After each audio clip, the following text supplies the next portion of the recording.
السلام عليكم ورحمة الله وبركاته. معاكم نونا من قناة حياة نونا. يا صباح الحيوية والنشاط. النهاردة بقى هاخدكم كده على المطبقية بتاعتي اللي فوق الحوض، هننضفها مع بعض عشان بقالي كتير جدا ما نضفتهاش ولا رتبتها. دي المطبقية اهي، فيها الصفاية دي. هي 3 ادوار. حاطه بقى كل حاجه بستخدمها يوميا، هي بتبقى ايدي على طول فيها. عايزه طبق السلاد، كوبايه ستانلس تشربوا فيها اي حاجه، طبق احط فيه مغرفه كده. فهو بصي، انا عاملاها كده، الحاجه اللي ايدي فيها على طول، بعيد بقى عن الاطقم والحاجات دي كلها.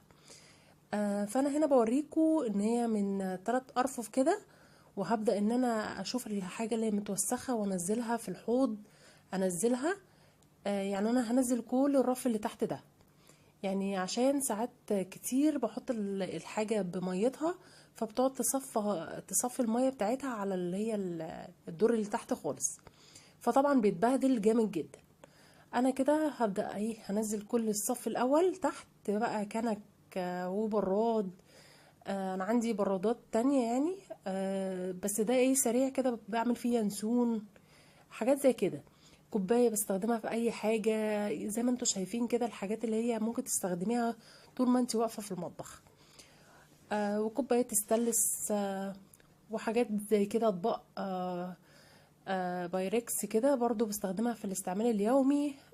فبتبقى بصراحة نفعاني جدا المطبقية دي، ومنها صفاية لان هي عندي مخرومة من تحت الخشب، عامله له فتحة من تحت، فبينقط المية كلها على الحوض. يلا بقى، لو انتي مكسله ولسه المطبخه بتاعتك مش منضفاها ومرواها، قومي كده تشجعي زيي وقولي بسم الله الرحمن الرحيم وابدأي.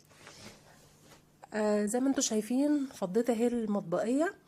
هي بصوا، المطبقيه دي حلاوتها هي مش السلس طبعا، زي اللي طالع. هي حلاوتها ان هي كبيره، 3 ادوار وعريضه، وما شاء الله الارتفاع ما بين واحده والتانية عاليه. وهنا بوريكم ان الضلفة بتاعتي مفتوحة من تحت، يعني لو طبق فيه مية ولا حاجة فبيصفي على الحوض على طول. خلاص كده، زي ما انتوا شايفين بقى بقولكم هاخدها. الاول نزلت كل الحاجة الاول اهي، هغسلها. يعني بصوا، هو بقى مش غسيل، انا يعني هو بيبقى تراب، فطبعا الحاجات دي بستخدمها يومين بقولكم. فانا شايفة الحاجة اللي مثلا مطربة شوية او مش شكلها نظيف، فباخدها على الحوض على طول اغسلها. زي ما انتوا شايفين كده، بدأت بقى في الأطباق البايركس كله، والحاجة عشان أخلصها. وفعلا المطبقية دي عملية جدا يعني بصراحة. يعني ساعات كتيرة ما يكون مثلا عندك حد مثلا في مواعين كتير قدامك. انا عندي صفاية برضو على الحوض، بس برضو دي ساعات اللي هو اغسل واحط على طول، اغسل واحط على طول. فبس نصيحة مني، لو انت عندك ظرف خشب، يستحسن يعني يستحسن تحافظي على الخشب بتاعك وما تحطيش الحاجة بمية. يعني ممكن تحطيها على الصفاية اللي في الحوض، وتبدأي ان انتي تحطيها في المطبخية عادي. هنا بقى بقول لكم انا غسلت بقيت كل الحاجة اهو، ما رضيتش اطول معاكم في الفيديو. وبوريكم بقى انا غسلت البراد من جوه، لان طبعا مطرح اليانسون النعناع كل الحاجات دي بتعمل سواد كده شويه في بوريكم اهو بقى زي الفل. ودعكته طبعا بالليفه الاستانلس. وطبعا الصابون فيه خل، يعني انت حاولي طبعا الصابون بتاعك بتاع المواعين حطي فيه خل كده، علشان يدي لمعه للاستانلس او المواعين بتاعتك وينضفها كويس. ومش المواعين مش هتبقى فيها صابون، وطبعا انتوا عارفين الصابون غلط على الصحه. فانا هنا اهو ببدا بقى اشطف كل حاجه. هي الكوبايه دي على فكره اللي بايد، انا بقول لكم ان هي محروقه، كنا بنسلق فيها بيض يعني، فاتحرقت نسيناها على النار، فمش متوسخه ولا حاجه، لا هي محروقه. وكوبايه الاستانلس دي تحفه، يعني بجد الاستانلس يا جماعه عملي قوي. بالنسبه لو انت عندك اطفال وخايفه على حاجتك مثلا تتكسر كل شويه، بصراحه الاستانلس حلو جدا جدا يعني. لو انت خايفه من الاستانلس والكلام ده، لا والله جميل جدا وعملي وبيقعد العمر كله. هنا بقى الكنك برضو اللي بعمل فيه القهوه، برضو غسلته. يعني اي حاجه مش نظيفه انا شايفاها غسلتها طبعا ايه، غسل كده مشي حالك، عشان انا بس هو تراب. خلاص كده. ودي كنكه برضو كبيره.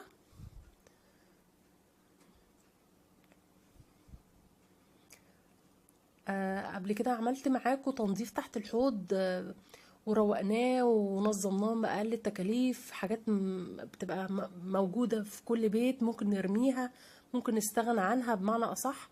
فأنا استخدمتها برضه وحطيتها تحت الحوض، كانت حلوة جدا. هبقى بسيب لكم الرابط في صندوق الوصف.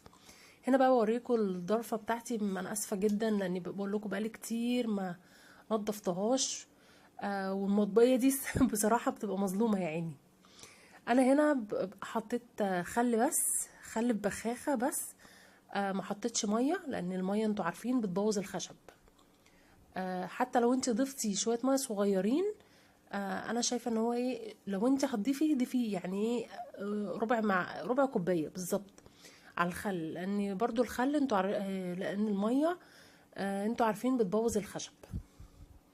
فانا هنا بعمل بخل بس بصراحه، حطيت بخاخه وبدات امسح كل الجناب بتاعه الضلفه من جوه. خلاص، وكل حاجه بقى قدامي، وهبدا بقى انضف كل الضرفه من جوه كده زي ما انتوا شايفين. كنت بقول لكم بقى ان المطبخيه بتبقى فوق الحوض دي بصراحه بتبقى مظلومه يا عيني والله. ساعات يعني نقعد ننضف في المطبخ كله، والظرف اللي تحت واللي فوق والسيراميك وكل حاجه، وننسى ونيجي عند دي ونكسل ونقول لا دي نظيفه. بالعكس، هي بتتملي تراب برضو زي اي حته في المطبخ. زي ما انتوا شايفين بقى ايه، الحتت اللي هي ما اتنضفتش كويس هبدا ارشها وانضفها كويس تاني، عشان اعقم كل حاجه برضو، وينضف معايا بكل سهوله. مش عايزه اقول لكم الفوطه دي طلعت سواد قد ايه من الضرفه دي. فانتوا ما تكسلوش زي كده، بالعكس قولوا كده بسم الله الرحمن الرحيم، وسموا، اعملوا لكم حاجه اشربوها، اسمعوا حاجه، شغلي قران، اتفرجي على حاجه وانت واقفه في المطبخ. بجد هتلاقي ان انت اندمجتي في الشغل وعلى طول خلصتي حاجتك. يعني مش بقولك ارهقي نفسك واعملي كله مره واحده، لا والله بجد ممكن تمسكي حاجه حاجه كل يوم كده في المطبخ. بصوا بقى، انا خدتها على الحمام يعني اعزكم الله، وغسلتها عشان طبعا مش هي عاليه مش هتنفع اغسلها في حوض المطبخ. بقت زي الفل طبعا. فرق شاسع ما بين الاول قبل التنظيف وبعد التنظيف. فعلا الواحد بيحس براحه نفسيه كده. هبدا بقى ارص الحاجه تاني اهو زي ما انتوا شايفين. والحاجه كده شكلها نظيف يعني، ياه بتستريحي يعني. هبدا بقى احطها كده اهو، والكوبايات بقى وكل حاجه. يعني احنا بنعمل نوعية من الفيديوهات دي، آه خلاص بقى زهقنا اكل وكده، بس يعني الفيديوهات دي بحس ان هي بتدي الواحد دافع كده ان هو يقوم ينشط حاله ويروق حاجة انت نسيها وانا فكرتك بيها. وبرضه قولولي لو في التعليقات لو في حاجة انا مثلا غلطت فيها، عادي يعني. النقد بالاسلوب المحترم حلو جدا يعني، انا بقبله عادي. حاجة مثلا انا نسيتها قولولي برضه. شايفين بقى النتيجة زي الفل وبجد فرحانة جدا ان انا خلصتها. لو عجبكم الفيديو بقى ما تنسوش اللايك يا بنات، ولو انتي اول مرة تشوفيني انزلي اشتركي في القناة في الكلمة اللي تحت الفيديو على طول، الاشتراك او سبسكرايب، وفعلي الجرس عشان يوصلك كل جديد من فيديوهاتي. زي ما انتوا كده شايفين كده اهو. انا هنا بوريكم برضو رصيت الاطباق اللي استلس بصراحه، وما بقدرش استغنى عنها. بقول لكم دي يعني الحاجات السريعه دي اللي هي عايزه طبق لولادك.